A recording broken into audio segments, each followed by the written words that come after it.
Alright, so I'm going to show you how to put a contract into DotLoop and send it out for signatures. So this is the property, it's 44 Winstead Drive. So we go into DotLoop and you just create a new loop. 44 Winstead Drive, West Hampton. Create loop.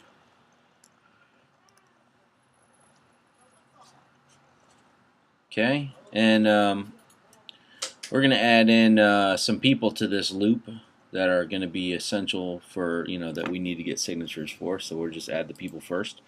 So we're going to add Carlos Polanco, and the email address is it's going to be this one right here.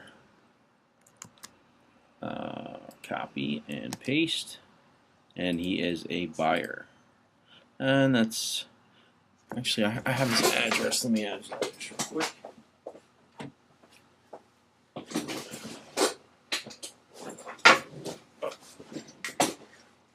For the sake of this video, I'm not going to add it because I already have a contract that's already filled out. But you want to add this in here because the when you add in a new contract into DotLoop, it's going to auto-populate things like addresses and this kind of information that's in here. So you're going to want to fill out name, email, address and then make sure that they're selected as a buyer. Add person. We're going to add in David Ralick, and he is the buying agent for this one. And his information should already have been saved in here. I'm surprised that it's not. But you're going to want things like license number for this one because that's going to auto-populate, cell phone, the business address, all those things are going to be auto-populated. And I'm going to go back into my up here and see if I can change that because I don't want to add this every time. I want to make it pretty easy.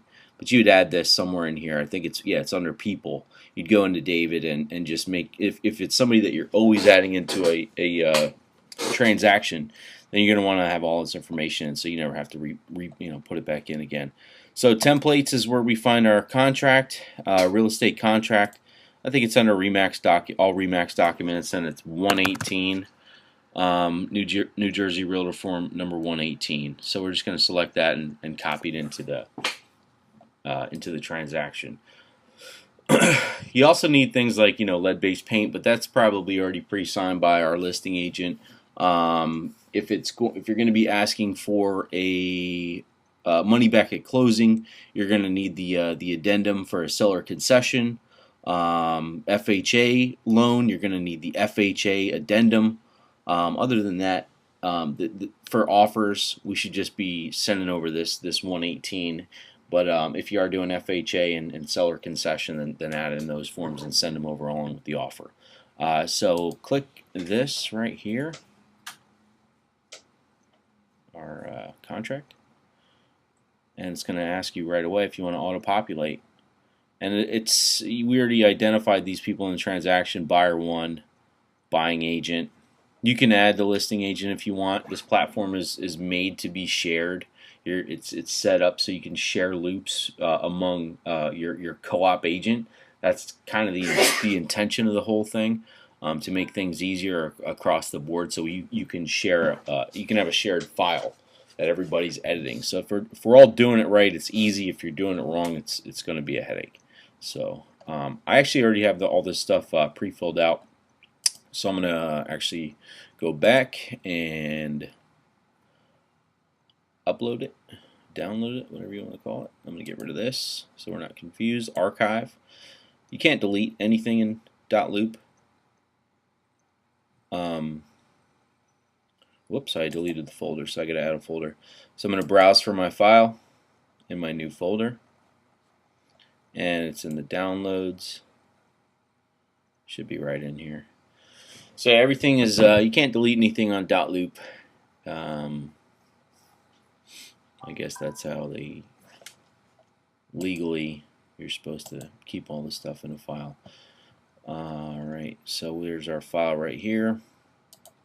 Let's click on that.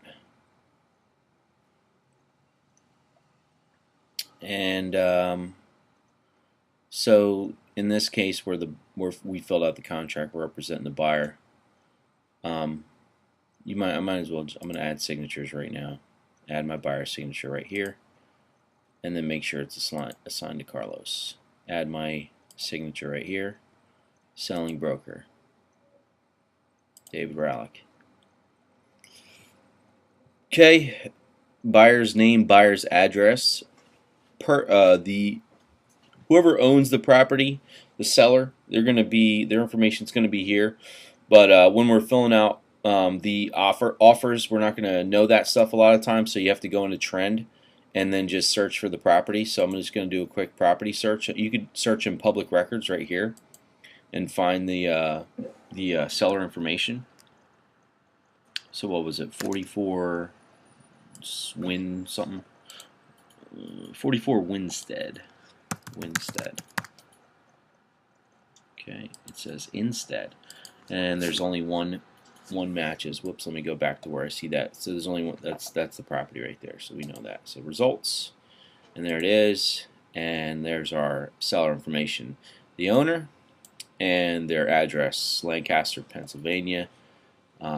That's where it is right there. You could also find it from the listing if you're going over here in the listing. Westhampton map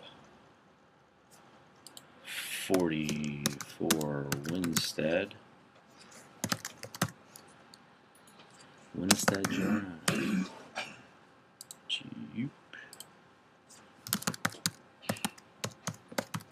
I don't know why it's not jumping to the location. That's not helpful. I think it's like right here. Here it is. So if you're in the from the listing, if you search it by the MLS, it's up here under P. So you can get to that page two ways. There's your public record where it's going to show your owner. Because the listing agent all the time they're not going to put in who the owner is. Well, they did this time, but sometimes it says like lucky owner or something like that.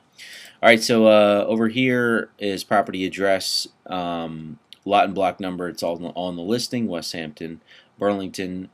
Purchase price is your offer price.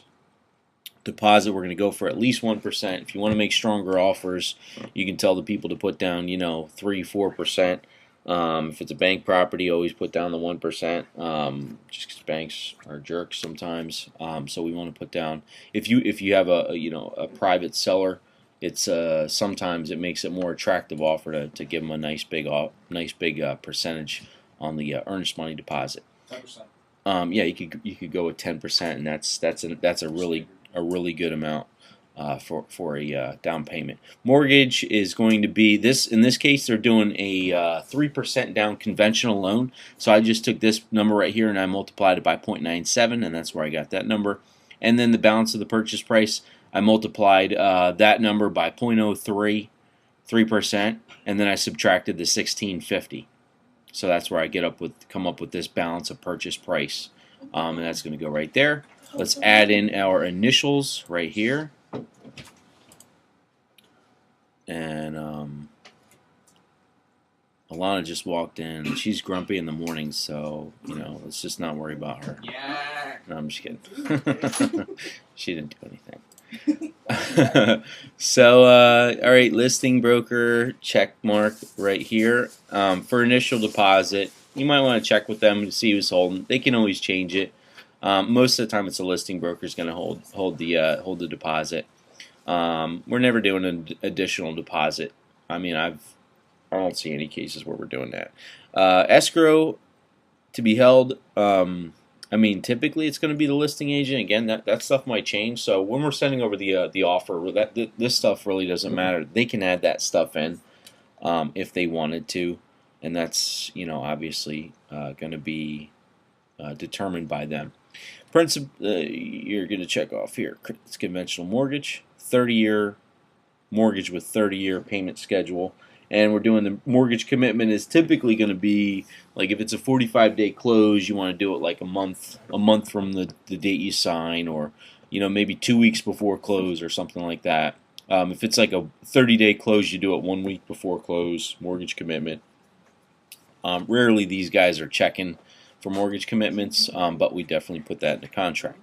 Balance of the purchase price. This is our settlement date right here. So in this case, we want 45 days. So we put a 7/10 close on here, and we're going to be closing at Buyer's Title Company because this seller agent is in Princeton, and we don't want to drive up to Princeton. So we want to close at our own title company. But you could close at our office or our title company. Whatever's convenient for everybody.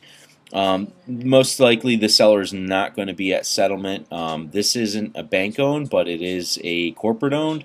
So they might pre-sign docs, and we're probably not even going to see the other guys at closing on this one.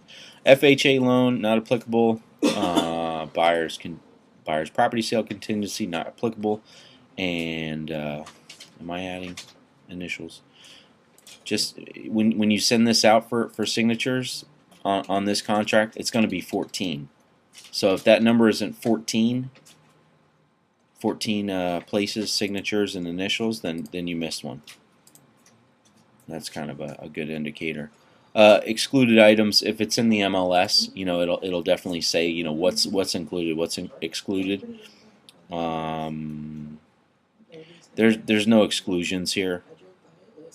It doesn't say anything, so we're just going to leave it blank. But sometimes, the refrigerator will be excluded, whatever. But if you want the refrigerator, you put it in included and whatever. You make it part of the deal. There's no, oh darn. See, look at that. That's a mistake.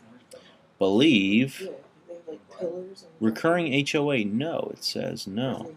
Okay, that's interesting. So this is a, so it's a townhouse, but there's no, it says no HOA. So if there is, they're going to have to update that. But as far as this goes, there's no HOA. If there was an HOA, then we're going to have to do, there's a HOA addendum, condo addendum, where we'll add in the condo information, the contact information for the association, so we can get our buyers registered and everything like that. Assessments, there's no special assessments at this time that we know of. So no. Let's keep adding initials. Did I do it here? Yep. Okay. No tenants. If there was, we'd add their names. Lead-based paint prior to 1978. This property is 27 years old, so it's not applicable. Let's add a initial.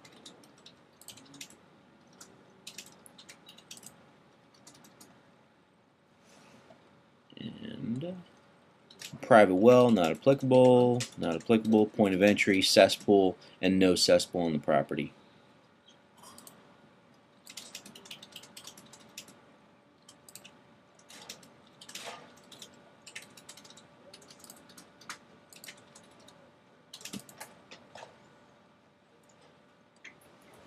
This is just what we do.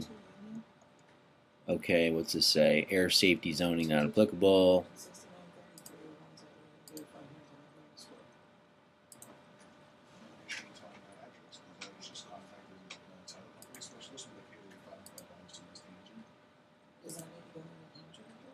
Okay, so this is the cooperating agent over here, and this is us right here, buyer's agent, and this is all their information. We're going to fill all this stuff out as best as possible, and our commission right here.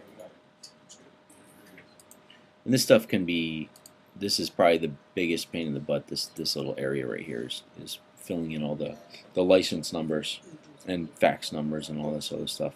So in this case, it says in the ad that the seller is a licensed real estate agent, so it's applicable, and we're going to let the broker fill this stuff in right here. I think listing agents should be filling out all these contracts because it's just, I don't understand why I would be filling this out if I don't own the property. I don't have history on the property. If I don't, the certain air regulations, things like that should be, that's all disclosed by the listing agent. So, I don't know. We're filling this stuff out. That's what they want us to do, so that's what we do. All right, additional contractual provisions. The buyer is requesting 3% back at closing. And we're going to add the signature over here for the buyer. and another initial.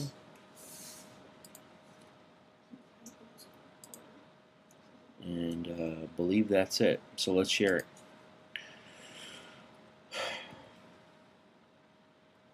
As long as it says 14, we're good. Uh-oh, 15 fields. Shoot, what did I do? Oh, man. I don't know why there's 15. Did they add one? That's odd.